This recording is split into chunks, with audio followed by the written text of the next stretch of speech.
Hello everyone, welcome to the living chemistry. तो आज की वीडियो में हम लोग देखने वाले हैं टेस्टोस्टेरोन के बारे में। तो टेस्टोस्टेरोन में सबसे पहले हम लोग देखेंगे उसका इंट्रोडक्शन।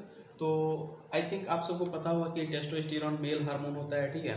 तो इसको हमारे जो साइंटिस्ट हैं ई लेक्वेर ने, उन्होंने क्या किया था, टेस्टिस से, ठीक है, टेस्टिस से टेस्टोस्टेरोन को एक्सट्रैक्ट किया था, ठीक है। टेस्टिस से टेस्टोस्टेरोन को एक्सट्रैक्ट किया था कब? 1935 में। तो ये था एक जनरल सा इंट्रोडक्शन। और ये कुछ इसका इंट्रोडक्शन, जैसे कि मेल सेक्स हार्मोन होता है, मेल सेक्स हार्मोन,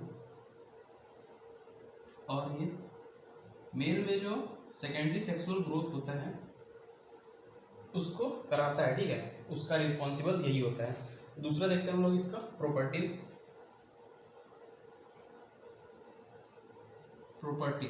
तो सबसे पहले ये क्रिस्टलीन सॉलिड होता है, क्रिस्टलीन सॉलिड होता है, ठीक है, क्रिस्टलीन सॉलिड होता है। इसका मेल्टिंग पॉइंट होता है 155 डिग्री सेल्सियस। और इसका ऑप्टिकल एक्टिविटी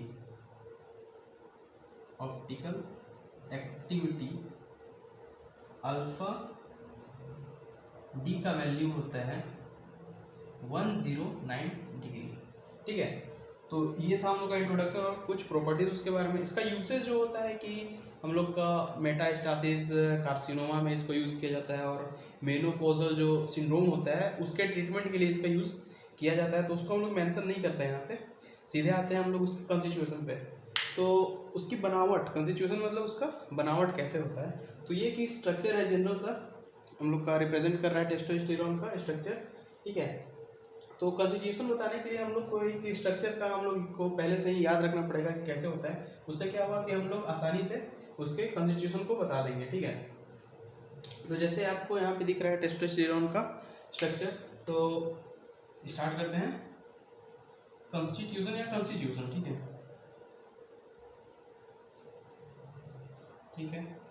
तो सबसे पहला बात करते हैं उसका मॉलिक्यूलर फार्मूला। तो इसका मॉलिक्यूलर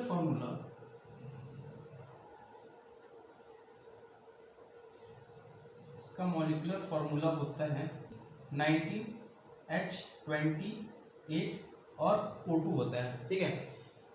ये हो गया इसका मॉलिक्यूलर फार्मूला। सेकेंड आता है इसमें प्रेजेंस ऑफ OH ग्रुप, ठीक है। तो OH ग्रुप प्रेजेंट है वहाँ कि नहीं है, इसका पता हम लोग कर सकते हैं एक रिएक्शन करा के। अच्छा, ये जो है इसको मैं शॉर्ट में लिखूंगा ऐसे, ठीक है। इधर लिख देते हैं हम लोग C19H, यहाँ पे एक H लूंगा और एक ऑक्सीजन लूंगा, तो एक यहाँ पे H कम कर दूंगा, तो यहाँ पे 27, और एक ऑक्सीजन कम कर दिया, तो एक ऑक्सीजन यहाँ पे हो गया, और ये हो गया हम लोग का एक OH ग्रुप, ठीक है। इसको हम लोग रिएक्ट कराएंगे, यहाँ पे हम लोग लेते हैं, इससे हम लोग क्लोराइड से इसका रिएक्शन कराते हैं, तो ये Cl जो होता है ये H के साथ बाहर निकल जाता है और एस्टर का फॉर्मेशन हो जाता है, ठीक है। तो एस्टर का फॉर्मेशन हो जाता है तो हम लोग को पता चल जाता है वहाँ पे कि हम लोग का OH ग्रुप प्रेजेंट है। और थर्ड होता है उसका नेचर, जो हम लोग का OH ग्रुप प्रेजेंट है उसका नेचर कैसा है, प्राइमरी है कि सेकेंडरी है, ठीक है। तो ये मैं लिख देता हूँ C19H27O। तो अगर हम लोग का OH ग्रुप जो है अगर सेकेंडरी होगा, जब हम लोग ऑक्सीडेशन कराएंगे तो हम लोग को कीटोन मिलता है, ठीक है। तो ऑब्वियसली यहाँ पे दिख रहा होगा आप लोगों को सेकेंडरी है, तो सेकेंडरी है तो जब हम लोग इसको ऑक्सीडाइज कराएंगे तो हम लोग का कीटोन मिल जाएगा, ठीक है। तो ये हो गया। फोर्थ देखते हैं हम लोग presence of alpha beta unsaturated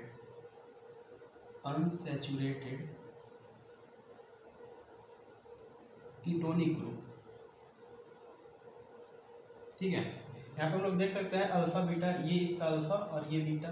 तो अल्फा बीटा यहाँ पे क्या है, अनसैचुरेशन, डबल बॉन्ड प्रेजेंट है, इसलिए हम बोलते हैं अल्फा बीटा अनसैचुरेशन। तो कैसे पता कर सकते हैं, इसका होता है एब्जॉर्प्शन, इसका स्पेक्ट्रम देखते हैं हम लोग। एब्जॉर्प्शन स्पेक्ट्रम आता है इसका, एब्जॉर्प्शन स्पेक्ट्रम ये आता है 240 नैनोमीटर पे। तो इसका कैरेक्टरिस्टिक होता है अल्फा बीटा कार्बोनिल कंपाउंड का। तो इससे हम लोग पता चल जाता है कि हम लोग का जो कंपाउंड है अल्फा बीटा अनसेचुरेटेड है, ठीक है। फिर हम लोग देख सकते हैं इसका फिफ्थ कि यहाँ पे हम लोग, अच्छा यहाँ पे हम लोग डायरेक्ट भी कर सकते थे कि इसको डायरेक्ट ऑक्सीडाइज करेंगे तो हम लोग को डाईकीटोनिक समूह मिल जाएगा, ठीक है, डाईकीटोनिक ग्रुप मिल जाएगा या फिर कंपाउंड मिल जाएगा। और ये कीटोन यहाँ पे प्रेजेंट है कि नहीं है उसका भी हम लोग डिटेक्शन कर सकते हैं। तो प्रेजेंस ऑफ कीटोनिक ग्रुप, तो इसका डिटेक्शन कैसे करते हैं, मैंने पिछले वीडियो में बताया था। जब हम लोग यहाँ पे मैं लिख देता हूँ C18, ठीक है, C18H ले लेता हूँ मैं यहाँ पे 28, और ये एक ऑक्सीजन ले लेता हूँ, और यहाँ पे ये आ गया हम लोग का C डबल बॉन्ड O, ठीक है।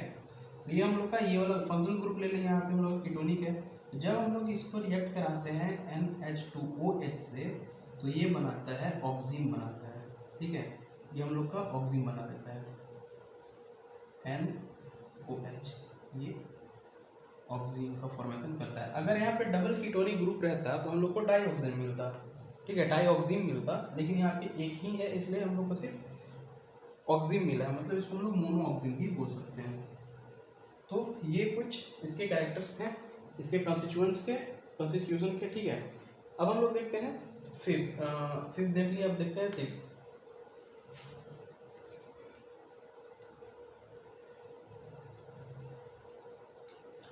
सिक्स हम लोग यहाँ पे लिख सकते हैं कि ये जो हम लोग का कंपाउंड है उसमें कितने साइकिल प्रेजेंट है।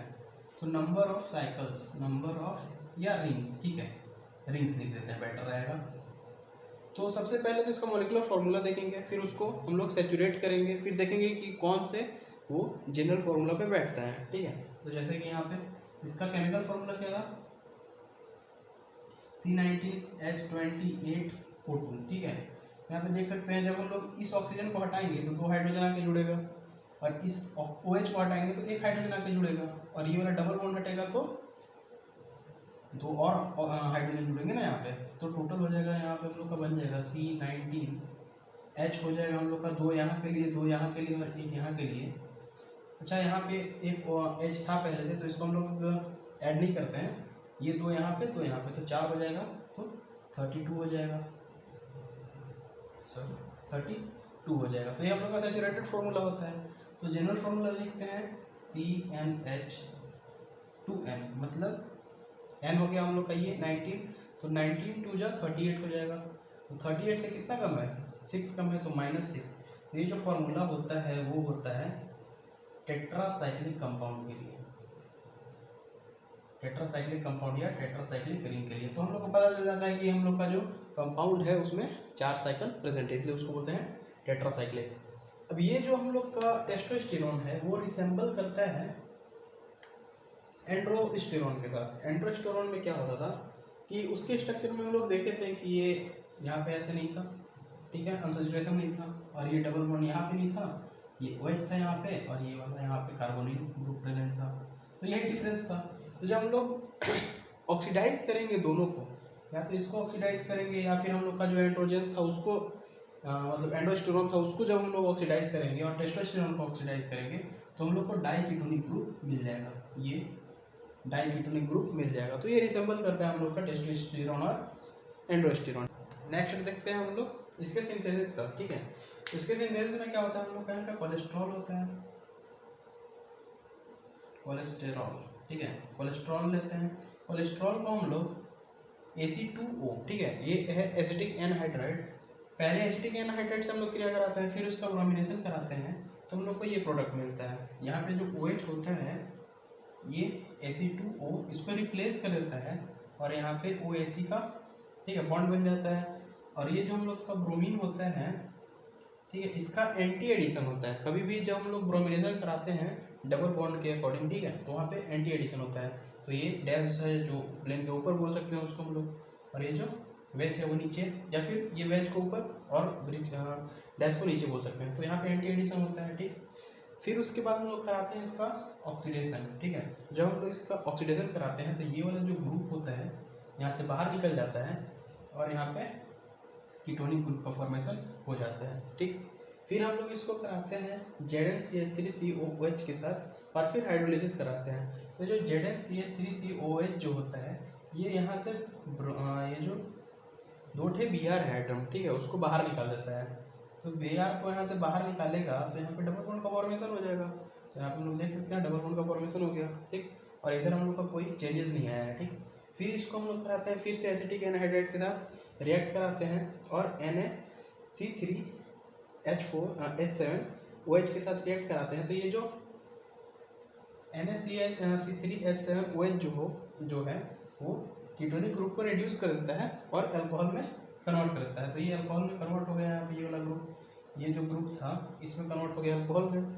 और ये जो Fe2O जो है ये OH को कन्वर्ट कर देता है OAC में। ठीक है, फिर इसको हम लोग कराते हैं बेंजोइल क्लोराइड से क्रिया कराते हैं, रिएक्ट कराते हैं इसको और इसका माइल्ड हाइड्रोलिसिस करते हैं। जब हाइड्रोलिसिस करेंगे तो ये जो ACO है वो बाहर निकल जाएगा और यहाँ पे OH ग्रुप आगे जुड़ जाएगा और ये PHCO, ये Cl यहाँ से बाहर निकलेगा। ठीक है, और यहाँ का H बाहर निकलेगा। ठीक, और यहाँ पे OC, यहाँ पे डबल बॉन्ड O और BH आके जुड़ जाएगा।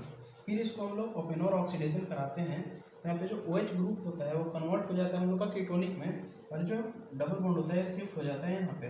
तो ये हम लोग ये कंपाउंड मिल जाता है। ठीक है, और यहाँ पे जैसे का तैसा था। ठीक है, ये हम लोग लिख देते हैं यहाँ पे O, यहाँ पे C डबल बॉन्ड O और यहाँ पे PH।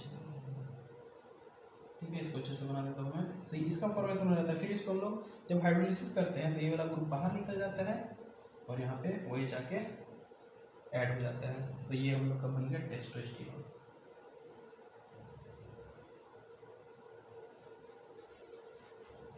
आई होप ये वीडियो आपको अच्छी लगी हो। अगर वीडियो अच्छी लगी हो तो प्लीज़ वीडियो को लाइक कर दीजिए और अगर आप चैनल पर नए हैं तो प्लीज़ चैनल को सब्सक्राइब कर दीजिए।